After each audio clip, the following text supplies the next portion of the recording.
जय हिंद साथियों, नमस्कार। कैसे हैं आप सब दोस्तों। आज हम लोग शुरुआत करने वाले हैं भारत के भूगोल की मित्रों, और आप सबको हमारे साथ जुड़ जाना है और पूरे भारत के भूगोल का एक सामान्य परिचय आज की क्लास में हम देखने वाले हैं मित्रों। तो आइए हम लोग शुरुआत करते हैं भारत के भूगोल की। तो दोस्तों, आप ये जो मैप देख रहे हैं ये भारत का नक्शा है, संपूर्ण नक्शा भारत का। और हम लोग सबसे पहले देखते हैं कि भारत के आसपास में क्या है, किधर कौन सा जलीय क्षेत्र है, कौन सा सागर, महासागर, खाड़ियाँ किस दिशा में क्या स्थित है। इसके अलावा हम देखेंगे कि भारत से कौन कौन से देश संलग्न हैं या किन किन देशों की सीमाएं भारत के साथ साझा करती हैं।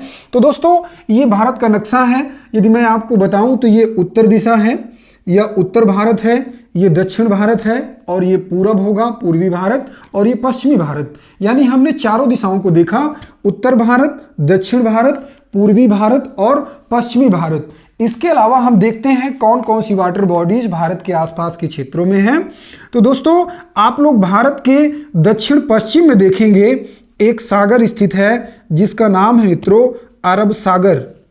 ध्यान से सुनिए, भारत के दक्षिण पश्चिम में एक सागर स्थित है जिसका नाम है दोस्तों अरब सागर। और भारत के पूरब में या दक्षिण पूरब में एक खाड़ी स्थित है जिसको आप बोलते हैं बंगाल की खाड़ी। दोस्तों, इसका नाम है बंगाल की खाड़ी। तो मित्रों, ये जो बंगाल की खाड़ी है यह विश्व की सबसे बड़ी खाड़ी है। प्रश्न बनता है भारत की सबसे बड़ी खाड़ी कौन सी है, तो आंसर होगा बंगाल की खाड़ी। और प्रश्न बनता है विश्व की सबसे बड़ी खाड़ी कौन सी है, तो इसका भी उत्तर होगा बंगाल की खाड़ी। तो दोस्तों, दक्षिण पश्चिम में अरब सागर, दक्षिण पूरब में बंगाल की खाड़ी, और भारत के दक्षिण में हिंद महासागर स्थित है। आपको ध्यान देना है इन चीजों को। तो मित्रों, तीन चीजें हमने बताई, अरब सागर भारत के दक्षिण पश्चिम में, और दक्षिण पूरब की तरफ बंगाल की खाड़ी, और दक्षिण में भारत के हिंद महासागर। अब हम लोग देखते हैं, शुरुआत करते हैं भारत के तटीय राज्यों की। तो दोस्तों, आप लोग देख रहे हैं ये नक्शा हमने इस प्रकार से जो मैप बनाया हुआ है, ये एक राज्य है जिसका नाम है मित्रों गुजरात। गुजरात, और इसकी राजधानी है गांधीनगर। आप सब जानते हैं पहले से, एक गुजरात राज्य जो अरब सागर के साथ सीमा संलग्न करता है, और इसकी राजधानी क्या है, गांधीनगर। तो मित्रों, ये जो गुजरात है इसके इस क्षेत्र पर एक जलीय क्षेत्र देखने को मिलता है जो इस अरब सागर का हिस्सा है। इसका नाम है मित्रों कच्छ की खाड़ी। कच्छ की खाड़ी। कई बार परीक्षाओं में प्रश्न आता है कि कच्छ की खाड़ी किस राज्य के समुद्र तटीय क्षेत्र में स्थित है। तो आपको ध्यान देना है, जो कच्छ की खाड़ी है यह गुजरात राज्य के समुद्र तटीय क्षेत्र में स्थित है। अब आप इसी गुजरात का ये जो काठियावाड़ वाला क्षेत्र है और इसके दक्षिण में आते हो तो ये यहाँ का जो संपूर्ण जलीय क्षेत्र है ये सब हिस्सा है पूरा अरब सागर का, और इस खाड़ी क्षेत्र को हम बोलते हैं दोस्तों खंभात की खाड़ी। खंभात की खाड़ी। दो खाड़ियाँ हमने अभी आपको बताई। पहली खाड़ी बताया हमने कच्छ की खाड़ी गुजरात से संलग्न है। दूसरी खाड़ी हमने आपको बताया खंभात की खाड़ी जो गुजरात के साथ संलग्न है, और यह भी अरब सागर का हिस्सा है। मित्रों, दो नदियां हैं, एक नर्मदा नदी है और एक ताप्ती नदी है। कई बार प्रश्न आता है कि नर्मदा और ताप्ती नदियां किस खाड़ी में गिरती हैं, तो आपको ध्यान रखना है खंभात की खाड़ी में मित्रों। तो दो खाड़ियां, कच्छ की खाड़ी, खंभात की खाड़ी। अब हम लोग जो है और नीचे जब आते हैं यहाँ से तो आप पहुँचते हैं दक्षिण में, तमिलनाडु के दक्षिण में, और ये श्रीलंका, छोटा सा ये जो आप देश देख रहे हैं इसका नाम है मित्रों श्रीलंका। ये भारत का तमिलनाडु राज्य है और ये दक्षिण का श्रीलंका है। इन दोनों के मध्य में ये जो जलीय क्षेत्र है यह मित्रों मन्नार की खाड़ी है। आपको ध्यान देना है, मन्नार की खाड़ी। कई बार परीक्षाओं में प्रश्न पूछा गया कि मन्नार की खाड़ी किसके किसके मध्य स्थित है, तो इसका एग्जैक्ट आंसर होगा भारत और श्रीलंका के मध्य। और यदि प्रश्न बनता है कि भारत के किस राज्य के साथ मन्नार की खाड़ी संलग्न है, तो तमिलनाडु राज्य के साथ मन्नार की खाड़ी संलग्न है। अर्थात जो मन्नार की खाड़ी है वो तमिलनाडु और श्रीलंका के मध्य स्थित है। दोस्तों, ये जो श्रीलंका और तमिलनाडु के मध्य एक क्षेत्र आप देख रहे हैं, ये मित्रों आदम ब्रिज है, जिसको आप लोग बहुत पहले पौराणिक रूप से आप देखते हैं रामायण में कि जो है जब यहाँ से भगवान श्री राम की सेना पार करके गई तो नल और नील नाम के दो बंदरों ने पूरे समुद्र में एक पुल का निर्माण किया, जिसको हम लोग आदम ब्रिज के नाम से जानते हैं।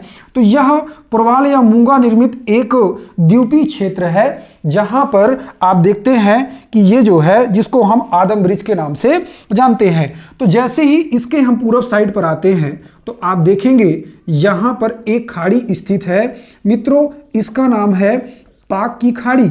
आपको ध्यान देना है, ये जो खाड़ी है तमिलनाडु के पूर्व में, श्रीलंका के उत्तर में, इसका नाम है पाक की खाड़ी। तो मित्रों दो खाड़ियां हमने देखा तमिलनाडु और श्रीलंका के मध्य में।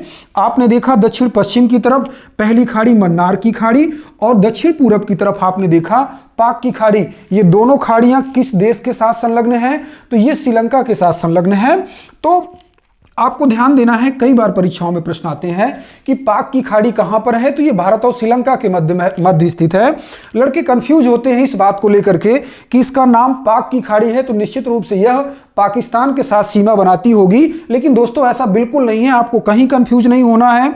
जो पाक की खाड़ी है ये भारत के तमिलनाडु राज्य और श्रीलंका इन दोनों के मध्य ये बेहतर सीमा बनाती है मित्रों। तो आपने इन दो खाड़ियां यहां पर देखी और दो खाड़ियां आपने यहां पर देखी और एक खाड़ी आपने ये देखा। तो आप कह सकते हैं मोटे तौर पर कि भारत की जो समुद्री सीमा है इसके आसपास, मुख्य भूमि के आसपास के क्षेत्र में आपको 5 खाड़ियां देखने को मिलती हैं। तो मित्रों अब हम लोगों को जो है ये देखना है कि कौन कौन से समुद्र तटीय राज्य हैं भारत के, कौन किस सागर के साथ सीमा बनाता है, कौन किस तट पर स्थित है। तो आप सबको ध्यान से देखना है और सारी चीजें हम सारे डाउट्स क्लियर करते हुए हम आगे बढ़ते चलेंगे। तो मित्रों आपको हम पहले बता दें कि ये जो भारत का ये जो पूरा क्षेत्र आप देख रहे हैं ये भारत का पश्चिमी तट है। आपको ध्यान देना है, ये भारत का पश्चिमी तट है और ये भारत का पूर्वी तट है। दो तटों की हमने चर्चा किया। पहला तट हमने कहा भारत का पश्चिमी तट जो गुजरात से लेकर के और यहां पर तमिलनाडु के कन्याकुमारी तक है, और भारत का पूर्वी तट कन्याकुमारी से लेकर के पश्चिम बंगाल तक, ये दो तटों की हमने चर्चा किया है। अब हम सबसे पहले देखते हैं कि इस पश्चिमी तट पर भारत के कौन कौन से राज्य स्थित हैं। तो पश्चिमी तट पर पहला राज्य होगा दोस्तों गुजरात, और इस गुजरात से जब आप दक्षिण में आओगे तो एक दूसरा राज्य हम यहां पर देखेंगे जिसका नाम होगा दोस्तों महाराष्ट्र। यह महाराष्ट्र, इसकी राजधानी क्या है? मुंबई है, आप लोग जानते हैं पहले से। दूसरा राज्य पश्चिमी तट पर महाराष्ट्र है। अब जब आप महाराष्ट्र से थोड़ा और नीचे आते हैं तो एक तीसरा राज्य आपको देखने को मिलेगा जिसका नाम है दोस्तों गोवा। हमने पश्चिमी तट पर अब तक 3 राज्यों की चर्चा किया। पहला राज्य गुजरात, दूसरा राज्य महाराष्ट्र और तीसरा राज्य जो होगा दोस्तों गोवा होगा। अब हम जब गोवा से और दक्षिण में चलते हैं तो आप देखते हैं अगला राज्य एक जिसका नाम है मित्रों कर्नाटक, पश्चिमी तट का चौथा राज्य। सबसे उत्तर में पहला राज्य गुजरात, दूसरा हमने बताया महाराष्ट्र, तीसरा गोवा और चौथा कर्नाटक। ये दोस्तों कर्नाटक है, इसकी राजधानी क्या है? बंगलुरु। ये इसकी राजधानी क्या है? बंगलुरु। अब कर्नाटक से जब हम और दक्षिण में आते हैं तो इस पश्चिमी तट पर अगला राज्य आप देखते हैं जिसका नाम है दोस्तों केरल। केरल पश्चिमी तट का सबसे दक्षिणतम राज्य है जिसकी राजधानी है तिरुवनंतपुरम। तो मित्रों पश्चिमी तट पर भारत के कुल 5 राज्य स्थित हैं। कितने राज्य स्थित हैं? 5 राज्य स्थित हैं। इनका उत्तर से दक्षिण एक बार हम क्रम देखते हैं। सबसे उत्तरी राज्य गुजरात है, उसके बाद दूसरा राज्य महाराष्ट्र है, तीसरा गोवा है, चौथा कर्नाटक और 5वां केरल राज्य है। इस प्रकार से इन 5 राज्यों को हमने देखा। अब मित्रों कभी आपकी परीक्षा में प्रश्न बन सकता है कि भारत के पश्चिमी तट पर स्थित इन निम्नलिखित राज्यों में से किस राज्य की सर्वाधिक सीमा समुद्र से संलग्न है। तो मित्रों आपको ध्यान रखना है पश्चिमी तट पर स्थित गुजरात राज्य सबसे ज्यादा समुद्री सीमा साझा करता है, वहीं पश्चिमी तट पर सबसे कम समुद्री सीमा बनाने वाला राज्य जो है गोवा है। आपको 2 चीजें ध्यान रखना है, पश्चिमी तट पर स्थित सबसे ज्यादा समुद्री सीमा वाला राज्य होगा तो गुजरात, और पश्चिमी तट पर स्थित सबसे कम समुद्री सीमा वाला राज्य होगा तो गोवा होगा। तो हम लोगों ने दोस्तों 5 राज्यों को देखा पश्चिमी तट पर स्थित। अब हम लोग चलते हैं भारत के पूर्वी तट की ओर। तो पूर्वी तट पर हमने आपको बताया कि ये जो भारत का सबसे दक्षिणी बिंदु है, ये यहाँ पर आप देखेंगे कन्याकुमारी। तो कन्याकुमारी से हम पूरब की ओर चलते हैं तो सबसे पहला राज्य हमको जो मिलता है मित्रों, ये है तमिलनाडु। आपको ध्यान देना है, तमिलनाडु है और इसकी राजधानी है मित्रों चेन्नई, जिसका पुराना नाम है मद्रास। तो ध्यान देना है, पूर्वी तट पर सबसे दक्षिणी राज्य और पहला राज्य ये होगा मित्रों तमिलनाडु। अब तमिलनाडु से जब हम और उत्तर की ओर चलते हैं तो अगला राज्य आप यहां पर देखेंगे जिसका नाम है मित्रों आंध्र प्रदेश। तो पूर्वी तट पर हमने दो राज्यों की चर्चा किया, सबसे दक्षिण में आपने पहला राज्य देखा जिसका नाम तमिलनाडु है, और ये तमिलनाडु के उत्तर में जो अगला राज्य आपने देखा इसका नाम है आंध्र प्रदेश। तो मित्रों इन दोनों की जो सम्मिलित सीमा है, इस समुद्र तटीय क्षेत्र को हम दोस्तों बोलते हैं कोरोमंडल तट। आपको ध्यान देना है, इस तटीय क्षेत्र को हम क्या बोलते हैं, कोरोमंडल तट। प्रश्न कई बार परीक्षाओं में आया है कि कोरोमंडल तट किस राज्य की सीमा से संलग्न है, तो एग्जैक्ट आंसर होगा दोस्तों तमिलनाडु। तो हम लोगों ने दो राज्यों को देखा, तमिलनाडु, और दूसरा राज्य हमने देखा आंध्र प्रदेश। अब हम जब और आगे की ओर चलते हैं तो तीसरा राज्य यहां पर एक आपको देखने को मिलता है जिसका नाम है उड़ीसा, और इस राज्य की राजधानी है भुवनेश्वर। तीन राज्य पूर्वी तट पर, सबसे दक्षिण में तमिलनाडु, इसके उत्तर में आंध्र प्रदेश, और इसके उत्तर में आप जब जाते हैं तो कहां पहुंचते हैं, उड़ीसा। अब जो नेक्स्ट राज्य है जो समुद्री सीमा बनाता है दोस्तों, वह है आपका पश्चिम बंगाल। आपको ध्यान देना है, पश्चिम बंगाल, यहां पर ममता बनर्जी जी का शासन है, ममता बनर्जी यहाँ की मुख्यमंत्री हैं, और इस पश्चिम बंगाल की राजधानी है दोस्तों कोलकाता। आप लोग को पता है पहले से। तो हम आपको बता रहे हैं कि जो पूर्वी तट है इस पर 4 राज्य हैं। पश्चिमी तट पर हमने बताया आपको कुल 5 राज्य, और पूर्वी तट पर हमने बताया 4 राज्य। इस प्रकार से टोटल हमने अभी तक 9 राज्यों को देखा है। टोटल हमने कितने राज्यों को देखा है, 9 राज्यों को देखा है। यानी आप ये कह सकते हो कि भारत की मुख्य भूमि के वह राज्य जो समुद्र के साथ सीमा बनाते हैं उनकी संख्या टोटल कितनी है, 9 है। आप ये भी जानते हो कि 5 राज्य पश्चिमी तट पर हैं और 4 राज्य कहां पर हैं, पूर्वी तट पर हैं। दोस्तों आपकी जानकारी के लिए मैं बता दूं कि ये जो कुल 9 समुद्र तटीय राज्य हैं, यह टोटल 6100 किलोमीटर की समुद्री सीमा बनाते हैं। अर्थात गुजरात से लेकर के जब आप यहां से होते हुए पश्चिम बंगाल तक पहुंचते हो, इस टोटल समुद्री सीमा, समुद्र तटीय सीमा की लंबाई दोस्तों 6100 किलोमीटर है। आपको ध्यान देना है। अब आपकी परीक्षा में प्रश्न आता है कई बार कि समुद्र तटीय राज्यों में से सबसे ज्यादा समुद्री सीमा बनाने वाला राज्य कौन सा है। तो दोस्तों सभी समुद्र तटीय राज्यों में से जो सबसे ज्यादा सीमा बनाता है समुद्र तट की, वह गुजरात है।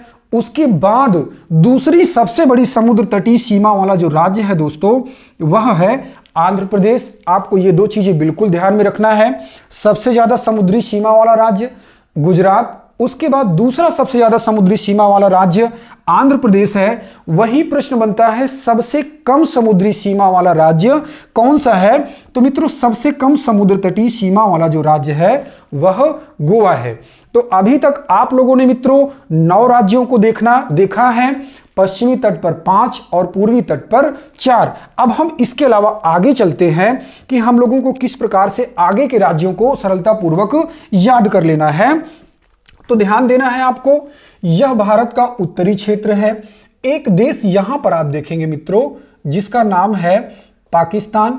इसका नाम क्या है, पाकिस्तान है। इसकी राजधानी आप जानते हैं, इसकी राजधानी है इस्लामाबाद। तो ये पाकिस्तान भारत का पड़ोसी देश, भारत का छोटा भाई जो 1947 में भारत से अलग हुआ है, और इसकी राजधानी क्या है, इस्लामाबाद है। अब हम भारत की मुख्य भूमि से संलग्न एक दूसरा देश देखते हैं जिसका नाम है मित्रों अफगानिस्तान। आपको ध्यान देना है, इसका नाम है अफगानिस्तान। हमने 2 देशों की चर्चा की अभी, पहला देश पाकिस्तान और दूसरा देश अफगानिस्तान। अब हम लोग यहां से लद्दाख से होते हुए पूरब में चलते हैं तो एक देश आपको यहां पर देखने को मिलेगा जिसका नाम है दोस्तों चीन, और यह भी आपका एक दुश्मन देश है, इसकी राजधानी क्या है? बीजिंग है, आप जानते हो। तो हम लोगों ने 3 देश देखे, पाकिस्तान, अफगानिस्तान और तीसरा देश चीन। अब भारत का एक चौथा मुख्य भूमि से लगा हुआ देश है जिसका नाम है दोस्तों नेपाल। आपको ध्यान देना है, नेपाल एक बफर स्टेट का भी काम करता है, ये एक लैंडलॉक्ड कंट्री है। तो पहले थोड़ा सा जानते हैं कि बफर स्टेट होता क्या है दोस्तों। किन्हीं 2 देशों के मध्य स्थित बीच का जो देश होगा वह बफर स्टेट कहलाता है। तो आपने ये जो देश देखा नेपाल, इसकी राजधानी दोस्तों काठमांडू है। अब हम लोग और आगे चलते हैं तो एक अगला देश देखते हैं जिसका नाम है मित्रों भूटान। इसका नाम है भूटान और इसकी राजधानी है मित्रों थिम्पू। आपको ध्यान देना है, भूटान की राजधानी क्या है? थिम्पू।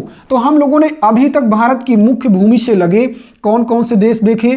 पहला देश पाकिस्तान, दूसरा देश हमने देखा अफगानिस्तान, तीसरा देश हमने देखा चीन और चौथा देश हमने देखा नेपाल। वहीं हम लोगों ने देखा 5वां देश कौन सा? भूटान। हम लोगों ने 5 देशों की चर्चा किया है। अब आप भारत के पूर्वी क्षेत्र पर आते हैं और यहां पर एक देश है जिसका नाम है दोस्तों म्यांमार।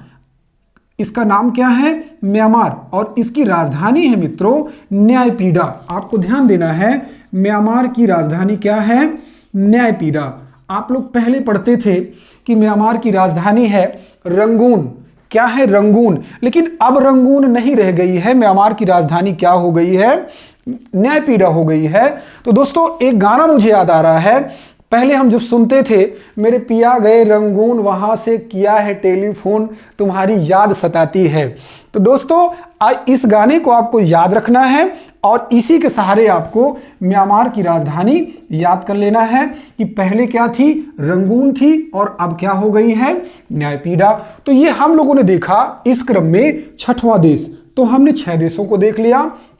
अब जब हम और आगे बढ़ते हैं दोस्तों तो हम इस क्षेत्र में आते हैं 7वां देश जिसका नाम है मित्रों बांग्लादेश। इसको हम 1971 के पहले हम पूर्वी पाकिस्तान के रूप में जानते थे, लेकिन इसका स्वतंत्र अस्तित्व 1971 के बाद आया और इसको हम लोगों ने क्या नाम दिया? बांग्लादेश। इसकी राजधानी है दोस्तों ढाका। बांग्लादेश की राजधानी क्या है? ढाका। तो आपको ध्यान देना है, 7 देशों की चर्चा हमने किया है जो भारत की स्थलीय सीमा के साथ संलग्न है या भारत की मुख्य भूमि के साथ संलग्न है। इनकी राजधानियों को भी हमने बताया है, इनको आप सबको नोट कर लेना है। दोस्तों अब हमें जो देखना है वो ये कि भारत की सीमा से लगे इन देशों के साथ कौन कौन से भारतीय राज्य अपनी सीमा साझा करते हैं। जरूरी सबसे ज्यादा ये है जो हर एक कंपटीशन पर पूछा जाता है और आप सब छोटी छोटी गलतियां करके और अपने क्वेश्चंस को गलत कर लेते हैं। तो आज के बाद कोई डाउट नहीं होने वाला, कोई भी प्रश्न आपका भारतीय राज्यों से कभी गलत नहीं होने वाला। बस आपको ध्यानपूर्वक हमारे साथ लगे रहना है। तो दोस्तों ये पाकिस्तान है, यह भारत के कई राज्यों से सीमा बनाता है। जैसा पहला राज्य होगा गुजरात। पाकिस्तान की सीमा गुजरात राज्य से संलग्न है। आप सब अपनी एटलस को खोल लीजिएगा, एटलस में देखिएगा और बढ़िया से मिलान करते हुए आपको अध्ययन करते चलना है हमारे साथ। तो पाकिस्तान के साथ पहला राज्य हमने बताया गुजरात और यहां पर एक राज्य देखेंगे जिसका नाम है मित्रों राजस्थान। पाकिस्तान के साथ ये सीमा संलग्न करता है। अब जब हम राजस्थान से और उत्तर की ओर चलेंगे तो दोस्तों आप यहां पर एक राज्य देखेंगे, एक राज्य यहां पर देखेंगे जिसका नाम है मित्रों पंजाब। 3 राज्य हो गए, पहला हमने बताया गुजरात, दूसरा हमने बताया राजस्थान और तीसरा हमने बताया पंजाब। ये 3 राज्य पाकिस्तान के साथ सीमा संलग्न करते हैं। इसके बाद जब आप और आगे बढ़ते हो तो एक केंद्र शासित प्रदेश है जिसको हम बोलते हैं जम्मू एंड कश्मीर। मित्रों जम्मू एंड कश्मीर एक पहले स्वतंत्र राज्य के रूप में था जहां पर धारा 370 लागू होती थी। इसका एक अलग संविधान था, लेकिन अभी हाल ही में सन 2019 में 31 अक्टूबर सन 2019 को हमारे देश के यशस्वी प्रधानमंत्री श्री नरेंद्र मोदी जी द्वारा एवं भारत के गृह मंत्री श्री अमित शाह जी द्वारा इस धारा 370 को खत्म करके 2 केंद्र शासित प्रदेशों को बनाया गया, अर्थात जम्मू कश्मीर को समाप्त करके 2 केंद्र शासित प्रदेश लद्दाख और जम्मू एंड कश्मीर के रूप में ये स्वतंत्र केंद्र शासित प्रदेश अस्तित्व में आए। मित्रों, अभी इनकी चर्चा हम आगे करने वाले हैं, बस अभी आपको राज्य और केंद्र शासित प्रदेशों को ध्यान में देना है। तो हम लोगों ने चर्चा की पाकिस्तान के साथ 3 राज्य, पंजाब, राजस्थान और गुजरात, ये 3 राज्य अपनी सीमा बनाते हैं। इसके अलावा एक केंद्र शासित प्रदेश जिसका नाम हमने बताया जम्मू एंड कश्मीर, दूसरा केंद्र शासित प्रदेश जिसका नाम है मित्रों लद्दाख। यानी आप कह सकते हो कि भारत के साथ,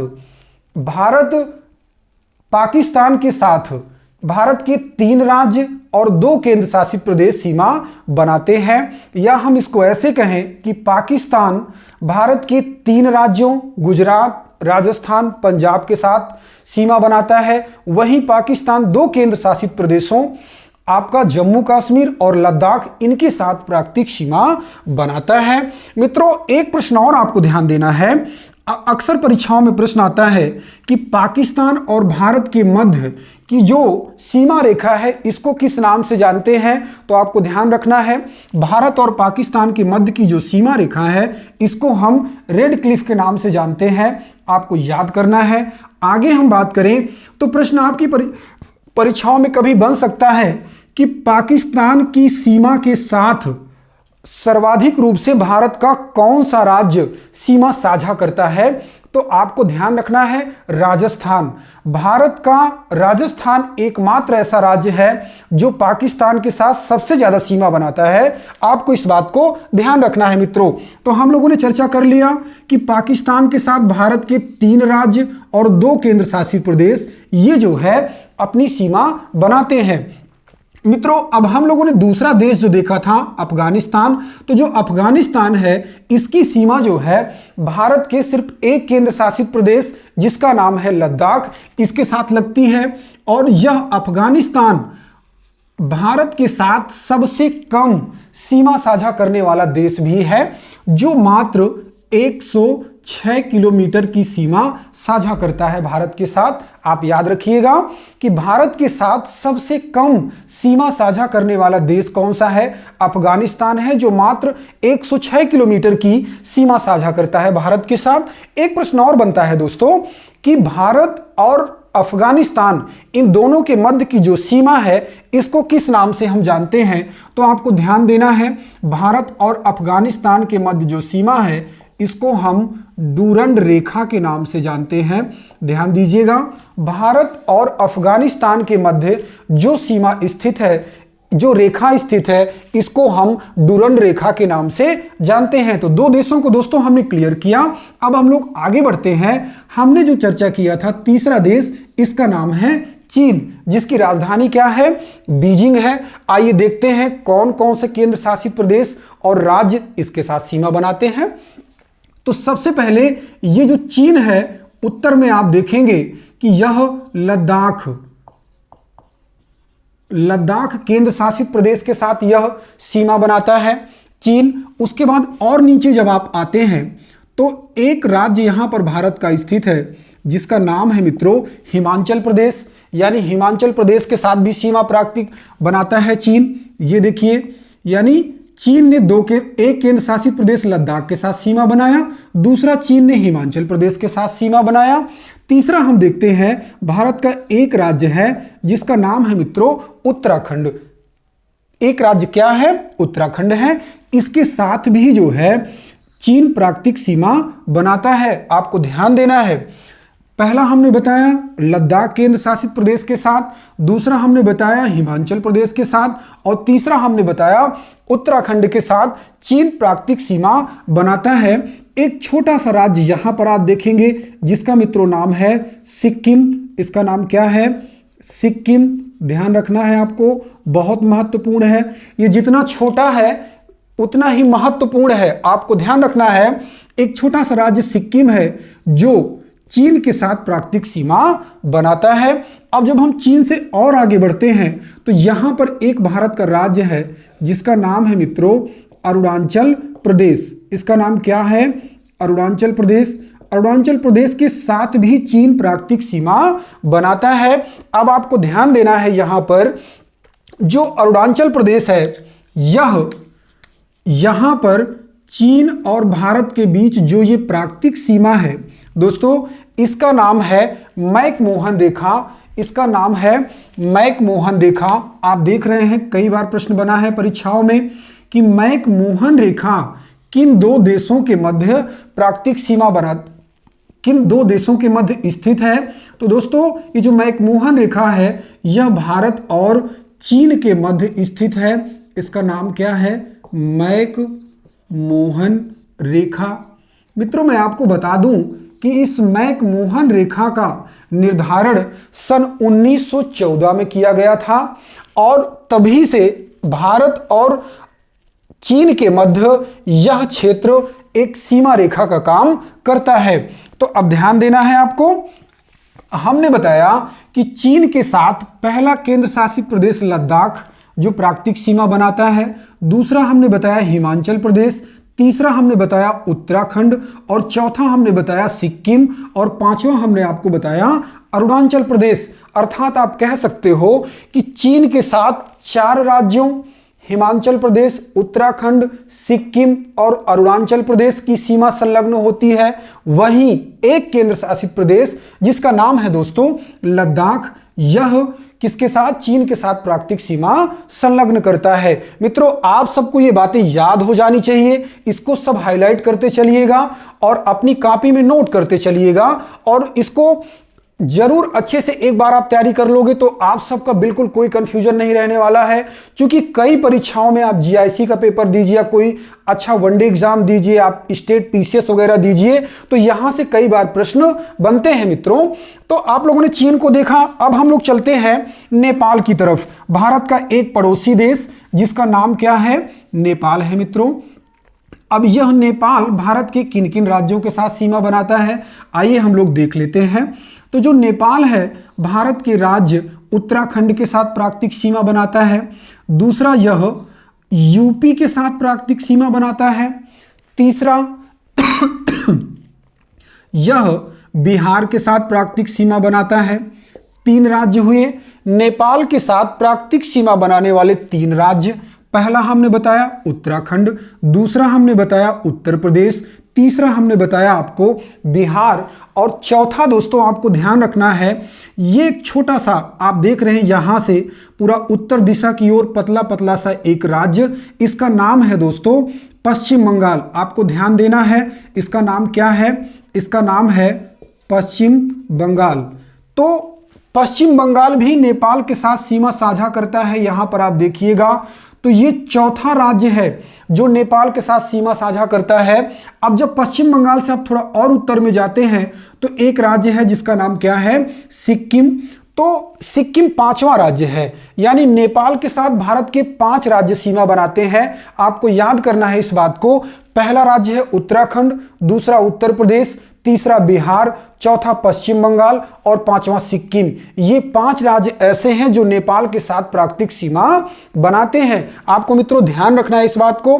अब हम लोग आगे बढ़ते हैं। अगला देश है जिसका नाम है भूटान। इसकी राजधानी अभी हमने थोड़ी देर पहले आपको बताया था कि भूटान की राजधानी क्या है?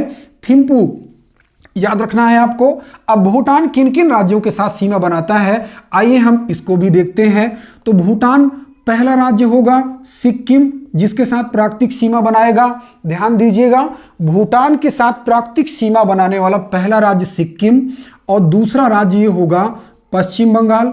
ध्यान रखिएगा मित्रों, दूसरा राज्य होगा पश्चिम बंगाल और यहां पर तीसरा राज्य होगा असम और चौथा राज्य हो जाएगा अरुणाचल प्रदेश। यानी भूटान की जो प्राकृतिक सीमा है वह भारत के 4 राज्यों के साथ संलग्न होती है। सबसे पहले हमने बताया सिक्किम, उसके बाद हम लोग चले पश्चिम बंगाल, उसके बाद हम लोगों ने देखा असम जो भूटान के साथ प्राकृतिक सीमा बनाता है। तत्पश्चात हम लोग पहुंचते हैं कहां? अरुणाचल प्रदेश। यानी भारत की ये 4 राज्य सिक्किम, पश्चिम बंगाल, असम और अरुणाचल प्रदेश ये भूटान के साथ प्राकृतिक सीमा बनाते हैं। अब हम लोग आगे बढ़ते हैं तो आप लोग देखते हो भारत के साथ प्राकृतिक सीमा बनाने वाला 6वां देश या भारत की मुख्य भूमि से लगा हुआ छठवां देश, इसका दोस्तों नाम है म्यांमार, जिसकी राजधानी हमने बताया न्यायपीडा। यह किन किन राज्यों के साथ प्राकृतिक सीमा बनाता है? तो यह सबसे पहले अरुणाचल प्रदेश के साथ प्राकृतिक सीमा बनाता है म्यांमार, यानी म्यांमार की प्राकृतिक सीमा सबसे पहले अरुणाचल प्रदेश के साथ। अब जब आप अरुणाचल प्रदेश से और नीचे आते हैं तो एक राज्य यहां पर आपको देखने को मिलेगा जिसका नाम है दोस्तों नागालैंड। दो राज्य हमने बताए, पहला अरुणाचल प्रदेश और दूसरा हमने बताया आपको नागालैंड। अब जब हम नागालैंड से और दक्षिण में आते हैं तो यहां पर एक राज्य आपको देखने को मिलेगा मित्रों, आप लोग अपने एटलस को में देखिएगा, तीसरा राज्य यहां पर एक देखने को मिलेगा जिसका नाम है मणिपुर। और मणिपुर के और दक्षिण में जब आप आते हैं तो यहां पर एक राज्य है जिसका नाम है मित्रों मिजोरम। तो हम लोगों ने 4 राज्यों को देखा जो म्यांमार के साथ प्राकृतिक सीमा बनाते हैं। पहला राज्य अरुणाचल प्रदेश, दूसरा राज्य नागालैंड, तीसरा राज्य मणिपुर और चौथा राज्य क्या है? मिजोरम। तो 4 राज्यों ने म्यांमार के साथ प्राकृतिक सीमा बनाई जिसका नाम अरुणाचल प्रदेश, नागालैंड, मणिपुर और मिजोरम है। तो मित्रों आपको ये राज्य याद हो गए होंगे। अब हम लोग और आगे बढ़ते हैं तो देखते हैं कि जो अगला देश है वह है पश्चिम बंगाल, बांग्लादेश। जो अगला देश कौन सा है? बांग्लादेश है। ये यहां पर एक देश स्थित है जिसका नाम है बांग्लादेश। अब देखते हैं बांग्लादेश भारत के किन किन राज्यों के साथ प्राकृतिक सीमा बनाता है, आपको ध्यान देना है। तो जो बांग्लादेश है यह सबसे पहले तो पश्चिम बंगाल के साथ प्राकृतिक सीमा बनाता है, ध्यान दीजिएगा। ये बांग्लादेश सबसे पहले पश्चिम बंगाल के साथ प्राकृतिक सीमा बनाता है। दूसरा, यह बांग्लादेश आप यहां पर देखेंगे तो एक राज्य है जिसका नाम है मेघालय। बांग्लादेश पश्चिम बंगाल के साथ प्राकृतिक सीमा बनाता है, उसके बाद मेघालय के साथ प्राकृतिक सीमा बनाता है। अब जब मेघालय से और आगे आप जाओगे तो आप देखोगे कि असम की प्राकृतिक सीमा भी बांग्लादेश के साथ लगती है, यानी 3 राज्य हुए, पश्चिम बंगाल, मेघालय और असम, ये 3 राज्य। अब जब हम असम से और आगे आते हैं तो दोस्तों ये एक राज्य है यहां पर जिसका नाम है मित्रों त्रिपुरा। आपको ध्यान देना है, अगला राज्य कौन सा है? त्रिपुरा। हम लोगों ने 4 राज्यों की चर्चा किया, बांग्लादेश के साथ 4 राज्य प्राकृतिक सीमा बनाते हैं। अभी हमने बताया आपको पश्चिम बंगाल, दूसरा हमने बताया मेघालय और तीसरा हमने बताया असम, चौथा हमने आपको बताया त्रिपुरा और जो 5वां राज्य होगा दोस्तों उसका नाम होगा मिजोरम। ध्यान देना है आपको, बांग्लादेश के साथ 5वां राज्य जो सीमा प्राकृतिक रूप से बनाता है उसका नाम क्या है? मिजोरम। अर्थात बांग्लादेश के साथ भारत के कुल 5 राज्य प्राकृतिक सीमा बनाते हैं। पहला है पश्चिम बंगाल, दूसरा है मेघालय और तीसरा है असम, चौथा है त्रिपुरा और 5वां है मिजोरम। ये 5 राज्य बांग्लादेश के साथ प्राकृतिक सीमा संलग्न करते हैं। दोस्तों एक प्रश्न और बनता है परीक्षा में कि भारत का वह कौन सा राज्य है जो बांग्लादेश के साथ 3 ओर से प्राकृतिक सीमा बनाता है, या हम कह सकते हैं कि भारत का वह कौन सा राज्य है जो बांग्लादेश से 3 ओर से घिरा हुआ है।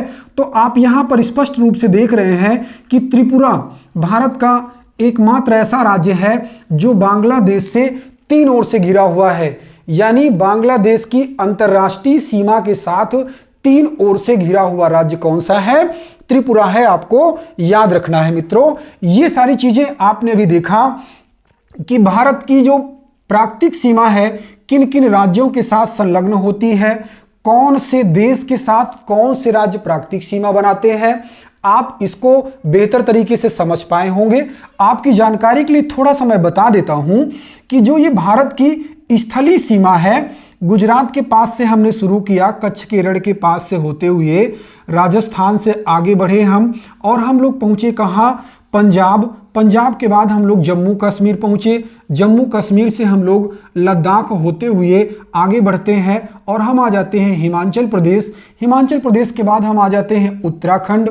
उत्तराखंड के बाद आप आते हो उत्तर प्रदेश, उत्तर प्रदेश से और आगे हम चलते हैं बिहार, बिहार से हम आगे पहुंचते हैं पश्चिम बंगाल, और पश्चिम बंगाल से और जब हम आगे जाते हैं तो दोस्तों हम लोग पहुंचते हैं कहाँ, सिक्किम पहुंचते हैं।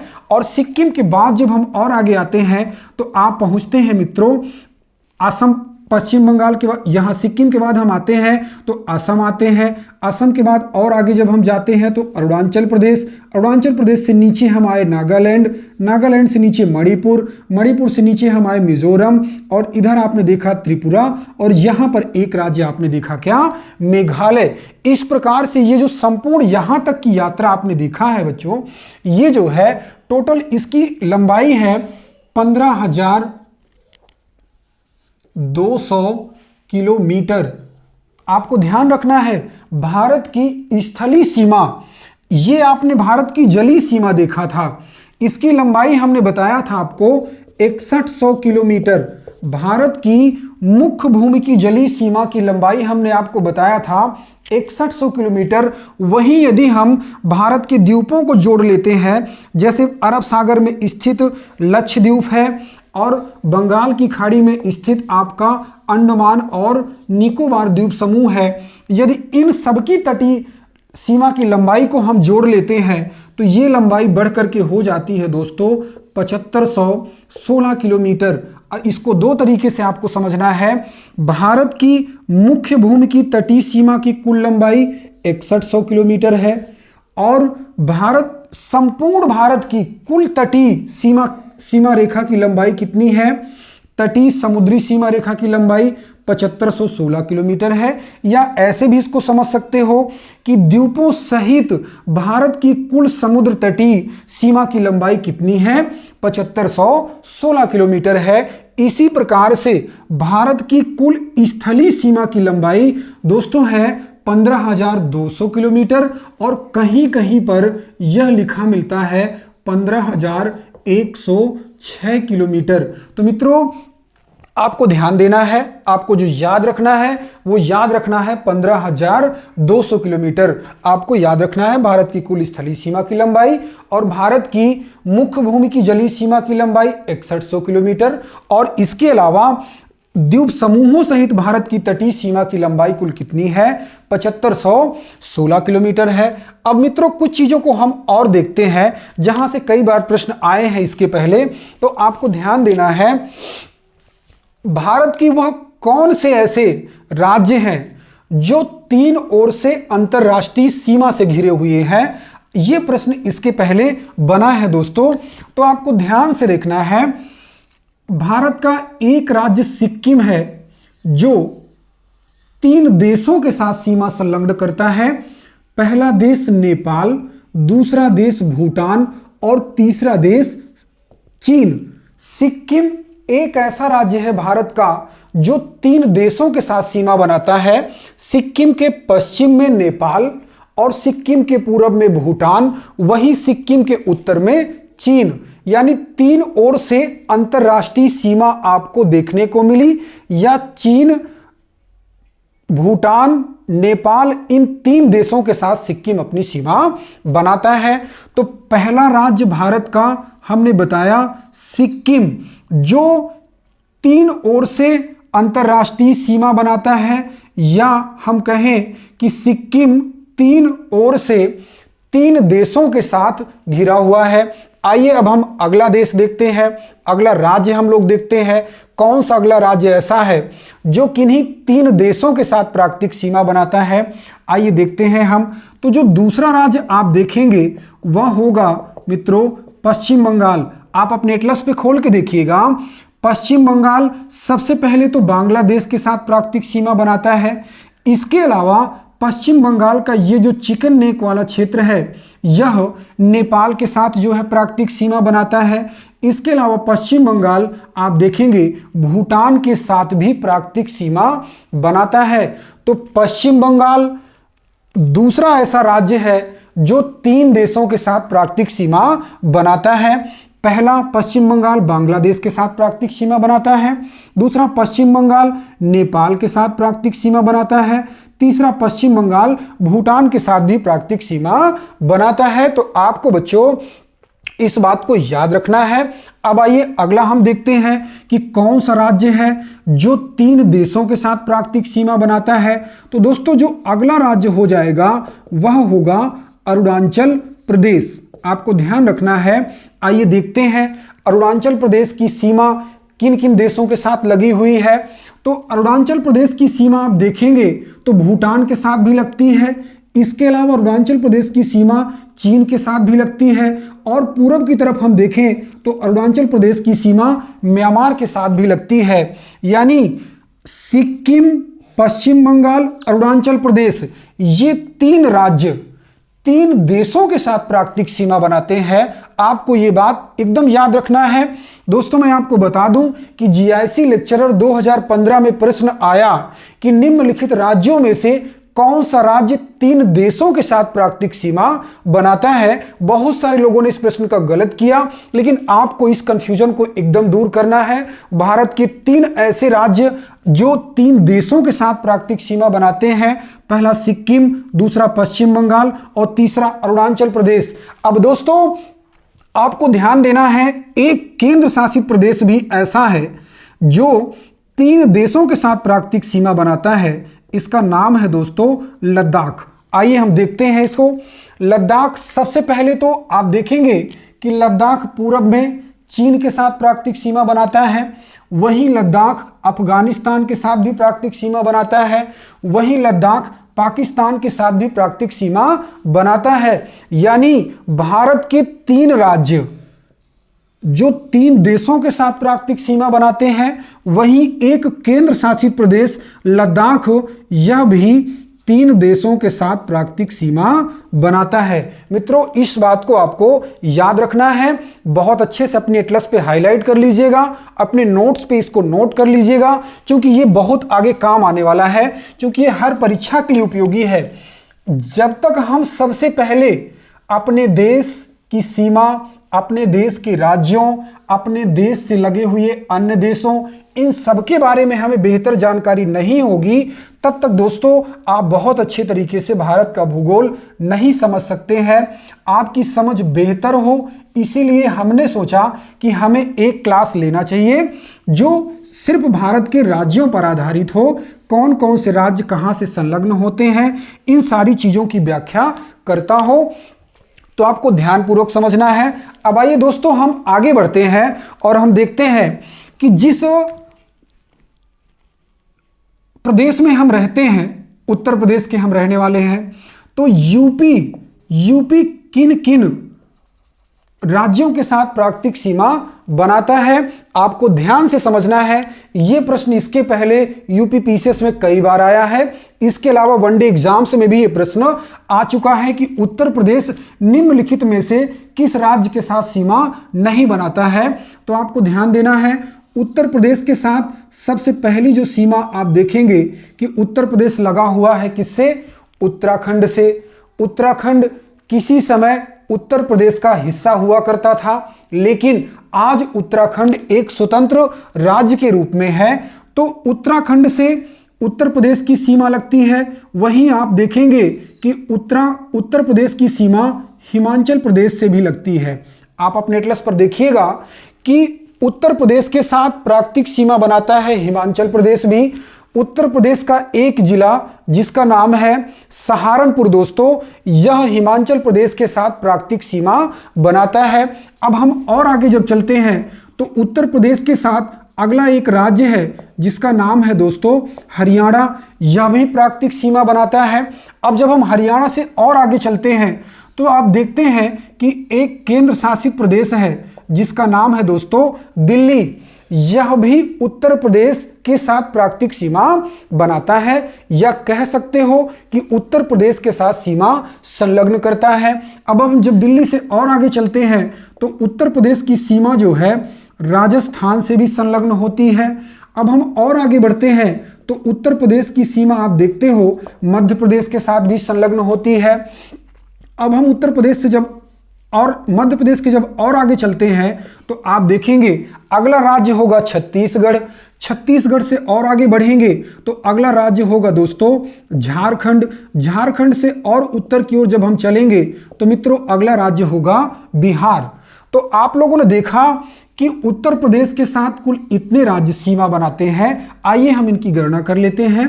उत्तर प्रदेश के साथ सीमा बनाने वाला पहला राज्य उत्तर प्रदेश, दूसरा राज्य हिमाचल प्रदेश, तीसरा राज्य हरियाणा और दिल्ली एक केंद्र शासित प्रदेश है, तो अब इसको हम छोड़ देते हैं। क्योंकि हम लोग चर्चा कर रहे हैं राज्यों की, तो 3 राज्य हुए उत्तराखंड, हिमाचल प्रदेश, हरियाणा और चौथा राज्य हुआ राजस्थान, 5वां राज्य हुआ मध्य प्रदेश, 6वां राज्य हुआ छत्तीसगढ़, वहीं 7वां राज्य हुआ झारखंड और 8वां राज्य कौन सा? बिहार। यानी उत्तर प्रदेश के साथ कुल 8 राज्य सीमा संलग्न करते हैं। वहीं उत्तर प्रदेश से एक केंद्र शासित प्रदेश अपनी सीमा को संलग्न करता है। अर्थात आप कह सकते हो कि उत्तर प्रदेश के साथ कुल 8 राज्य और एक केंद्र शासित प्रदेश सीमा बनाते हैं। तो मित्रों, आपको इस चीज को ध्यान रखना है। अब मैं आपको बता देता हूं कि और कहां से प्रश्न बनते हैं। दोस्तों, आप लोग जानते हैं कि उत्तर पूर्व भारत में इधर की तरफ ये 7 राज्य स्थित हैं। कितने राज्य स्थित हैं? 7 राज्य स्थित हैं यहां पर, जिनको हम 7 सिस्टर्स के नाम से या 7 बहनों के नाम से जानते हैं। इन 7 राज्यों के अंतर्गत कौन कौन आता है? सबसे पहले हम देखते हैं अरुणाचल प्रदेश को, उसके बाद आप देखते हैं नागालैंड को, फिर हम चलते हैं मणिपुर, फिर उसके बाद मिजोरम, त्रिपुरा और असम, मेघालय। ये 7 राज्य 7 सिस्टर्स के अंतर्गत आते हैं।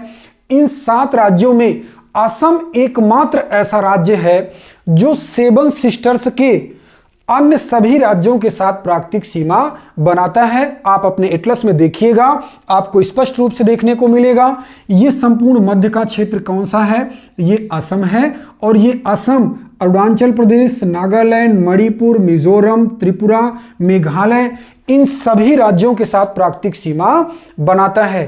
तो मित्रों, आज की क्लास हम इतनी ही रखते हैं। आप कमेंट बॉक्स पर मुझे बताइएगा कि छत्तीसगढ़ किन किन राज्यों के साथ सीमा बनाता है, मध्य प्रदेश किन किन राज्यों के साथ सीमा बनाता है। इन 2 चीजों को आपको बताना है। मित्रों, आज की क्लास इतनी ही रखते हैं। दोस्तों, जब तक आप गंभीरता से पढ़ेंगे नहीं, तब तक कुछ होने वाला नहीं है। जरूरी यह है कि हम कितना बेहतर समय अपनी किताबों के पास देते हैं। आप सबको एक लगन के साथ, पूरी मेहनत के साथ, पूरी ईमानदारी के साथ पढ़ना है, क्योंकि हमारी कोशिश ये रहेगी इस भारत के भूगोल में कि कोई भी कंटेंट छूटने ना पाए और सारे तथ्यों को मैं कवर करूं और आप सबको बेहतर तरीके से हम दें। आज की क्लास यहीं खत्म करते हैं। जय हिंद दोस्तों।